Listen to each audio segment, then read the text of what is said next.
Oh, welcome to this important lesson that always people forget. Okay, stop chasing revenue.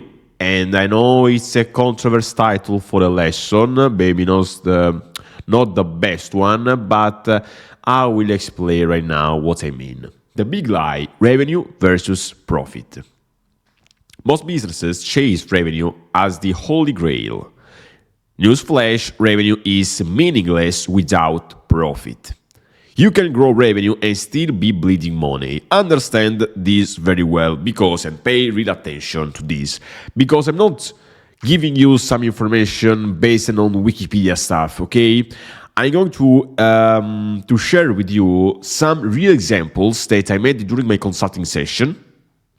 And it's not only theory, is based on real cases. So understand this, pay attention to this because it can be very, very helpful based on the situation that you are in this moment or based maybe on the wrong math you did. Okay, profit is what keeps the lights on, pays the bills, and makes you rich. So understanding this paradigm will be the different and increase the value you can bring from the market. Revenue feeds ego, profit feeds your bank account. Revenue sounds great on paper, it's a vanity metric. Real wealth isn't about how much you make, but how much you keep. Don't fall into the trap of bragging about top line growth if your bottom line is suffering. The reality of high revenue, low profit. You can be a 10 million company with razor thin margins, barely staying afloat. Dan Kennedy rule: a smaller, highly profitable business beats a large, low margin business every single time. Profit equals freedom. Profit is what gives you options. More profit means you can reinvest in high value opportunities, you can expand smartly, not recklessly. You have the power to say no to bad clients and bad deals. The myth of scaling revenue. Scaling revenue is seductive, but scaling profit is the real game. Most revenue often means more expenses, more headaches, more problems. Profit lets you grow on your terms without sacrificing control or stability. How to shift your focus to profit. Cut waste. Identify areas where money is leaking from the business. Raise prices. Charge what you're worth. Don't be afraid to increase your fees if you deliver real value. Increase lifetime customer value. Focus on upsells, cross-sells, and repeat business. Maximize efficiency. Stop chasing shiny objects. Focus on what's already working and scale that. Dan Kennedy's profit first mentality. Well, all the information that I studied since I started to make marketing, to do marketing, is always from Dan Kennedy. I saw actually Dan Kennedy's courses several times in order to help my clients better and to give you the right information that worked for me, worked for my clients, worked for my partners. I'd rather own a business that does 1 million in revenue with 500 profit than one doing 10 million revenue with 10k profit. Focus on net profit, not gross revenue. Measure your success by how much cash you walk away with, not how big your top line looks. Well, I think you got it. Let's do some examples from real consulting experiences that I had. Example 1, the low margin trap. Company A generates 5 million in revenue but only has a 5% profit margin. Revenue, 5 million, profit, 250,000. Company B generates 1 million in revenue but has a 50% profit margin.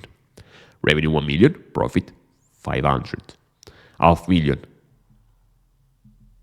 Despite making 5 times more revenue, Company A has less profit than Company B. In reality, company B is in a far stronger financial position. Lesson. High revenue with low margin is a house of cards. You work harder for less return. Focus on profit and you will have more money in your pocket. Example 2. The real cost of scaling revenue. Company C sees an opportunity to grow their revenue by 2 million, but to do so, they need to hire 10 new employees, increase marketing spend by 30%, take on additional debt to fund operations. After all, the new expenses, profit all increased by a slim 3%, and now the company has more overhead, more stress, and more risk. Meanwhile, company D focuses on optimizing existing operations.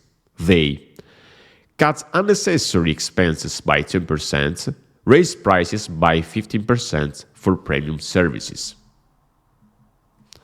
Without adding any new overhead, company D sees a 25% increase in profit with the same revenue.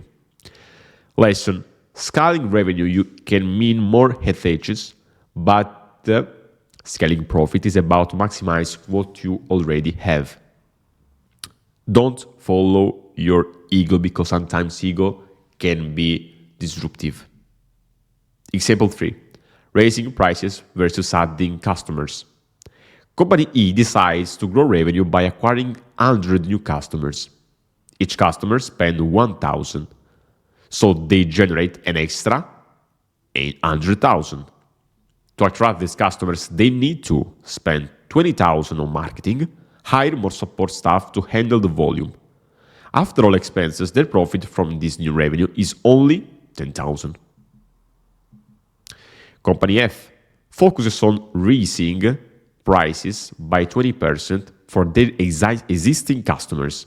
They lose a few customers but keep their core base. With no additional marketing spend or staffing costs, they generate an extra 80,000 improved profit. Lesson.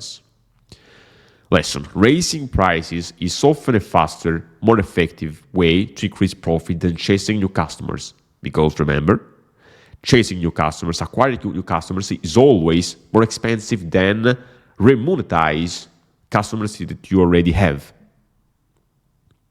Example 4. Focusing on lifetime customer value. Company G generates 1 million in revenue by continually acquiring new customers. The average customer buys once and never returns, forcing the business to spend more and more on acquisition. Company H generates 700,000 in revenue but focuses on increasing lifetime customer value. Their customers buy multiple products, subscribe to services, and provide recurring income. They generate more profit by nurturing repeat business, reducing acquisition costs. Lesson. Chasing new revenue from one-time customers is expensive. Profit comes from maximized lifetime customer value. Example 5, the last one. Freelancer A takes on as many clients as possible, pushing revenue up to 200,000. But each client demands time and energy. And after paying for subcontractors, tools, and taxes, the profit is only 40,000. Freelancer B focuses on premium clients willing to pay more for a specialized service. With only a handful of clients, revenue is under 20,000, but the profit is 60,000. Lesson. More clients and more revenue don't mean more profit. Fewer, better paid clients are often the key to profitability. So if you have any doubts, if you have some doubts, questions about it, questions about maybe your prices or the model that you actually have and you want to improve, feel free to ask in the community or comment the post below based on this lesson. Thank you and see you in the next lesson.